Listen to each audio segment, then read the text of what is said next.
Rota পাগল পারা হয়ে যায় বের হওয়ার জন্য। তখন আল্লাহ তাআলা ডাক দিয়া বলেন, ও মালাকুল মাউত আজরাইল, আমার বান্দার আনন্দ মুহূর্তে তার রূহটারে বের করে নিয়ে আসো। মালাকুল মাউত আজরাইল তখন এমন একটা সুন্দর চেহারা, এমন একটি মায়াবী চেহারা নিয়ে নামাজিওয়ালা বান্দার সামনে দাঁড়ায় যায়। আজরাইল ডাক দিয়া বলেন, ও আল্লাহর ওলি, আল্লাহ আমাকে পাঠাইছে তোমার রূহটাকে বের করে নিয়ে যাওয়ার জন্য। আর বলে, তুমি আল্লাহর পক্ষ থেকে সালাম গ্রহণ করো। বলেন সুবহানাল্লাহ। সুবহানাল্লাহ। কতই না সুনসিব তার যে বান্দা আল্লাহর পক্ষ থেকে সালাম পেয়ে যায়। কতই না সুনসিব, কতই না সুকপাল তার যে আল্লাহর পক্ষ থেকে সালাম পায়।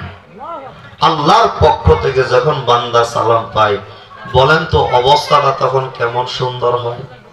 আল্লাহু আকবার বলবেন না? আল্লাহু আকবার। এই জবান খুলে বলেন আল্লাহু আকবার। আল্লাহু আকবার।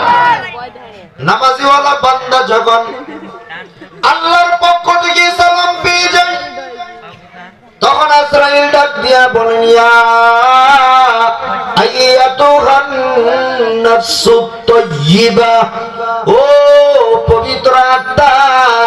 আল্লাহর নবী বলেন, যার ক্ষেত্রে আজরাইল তাইয়্যিবা শব্দ ব্যবহার করবে, এই লোকটা বিনা হিসাবে জান্নাতে চলে যাবে। সুবহানাল্লাহ।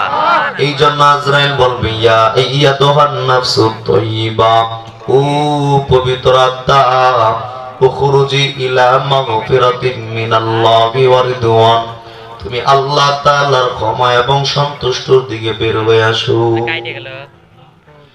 আজরাইল যখন বলে, আল্লাহ তোমার প্রতি সন্তুষ্ট, আল্লাহ তোমার প্রতি ক্ষমার ঘোষণা দিয়েছে, এই কথা বলার পরে রূহটা এতই পাগল বের হয়ে যাওয়ার জন্য, কত সহজে রূহটা বের হয়ে যায়। আল্লাহর নবী বিভিন্ন ভাবে উদাহরণ দিয়া বুঝাইছি। কয়েকটা কলসি চিনেননি আপনারা? কলস, কলস চিনেন? আপনাদের এলাকায় কলসি বলে না? এই কলসের ভিতরে আমরা কি পানি রাখি কি রাখি না? ওই কলসের ভিতরে পানিটা রাখার পরে কলসির ভিতর থেকে যদি পানিটা আপনি বের করতে চান, সামান্য একটু কাজ করলে যেমন ভাবে অনায়াসে